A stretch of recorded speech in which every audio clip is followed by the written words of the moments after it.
এসএসসির অটোনমি যে পার্থ চ্যাটার্জি খতম করেছেন 17 সালে, এটা কি মুখ্যমন্ত্রীর জানা আছে? দুর্নীতির দায়ে 2016 সালের এসএসসির পুরো প্যানেলই বাতিল করে দিয়েছে সুপ্রিম কোর্ট।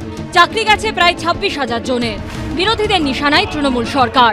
আক্রমণের মুখে মুখ্যমন্ত্রী মমতা বন্দ্যোপাধ্যায় আর সেই সঙ্গে জেলবন্দি প্রাক্তন শিক্ষামন্ত্রী ও তৃণমূলের প্রাক্তন মহাসচিব পার্থ চট্টোপাধ্যায়। মুখ্যমন্ত্রী কি জানেন যে 2013 সালে ব্রাত্য বসুর কাছ থেকে দপ্তরটা যখন পার্থ চ্যাটার্জিকে দিলেন এবং অধ্যাপক চিত্তরঞ্জন মণ্ডলকে স্কুল সার্ভিস কমিশনের চেয়ারম্যান থেকে সরানো হলো, একটা সৎ মানুষকে, তারপরে এই পার্থ চ্যাটার্জি এসএসসির অটোনমিটা খতম করেছে। স্কুলে নিয়োগ দুর্নীতি তদন্তে নেবে 2022 সালের 22শে জুলাই পার্থ চট্টোপাধ্যায়ের ঘনিষ্ঠ অর্পিতা মুখোপাধ্যায় টালিগঞ্জের ডায়মন্ড সিটি আবাসনের ফ্ল্যাট থেকে বিপুল পরিমাণ নগদ টাকা উদ্ধার করে ইডি। কেন্দ্রীয় এজেন্সি সূত্রে দাবি করা হয়, ফ্ল্যাটের মধ্যে দুটি বস্তায় 21 কোটি 90 লক্ষ টাকা লুকোনো ছিল।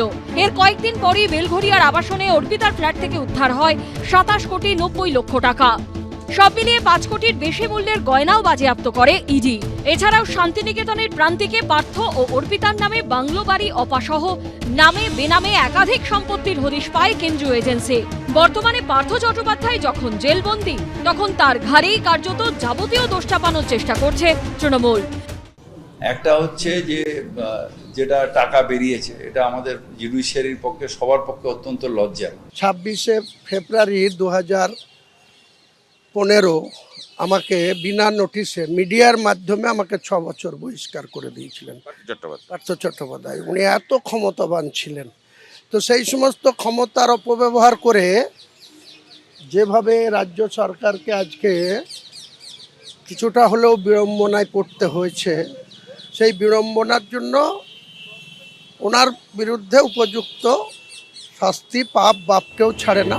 পাল্টা মমতা বন্দ্যোপাধ্যায়ের সঙ্গে পার্থ চট্টোপাধ্যায়ের সম্পর্ক তুলে ধরে দুজনকে আক্রমণ করেছেন শুভেন্দু অধিকারী।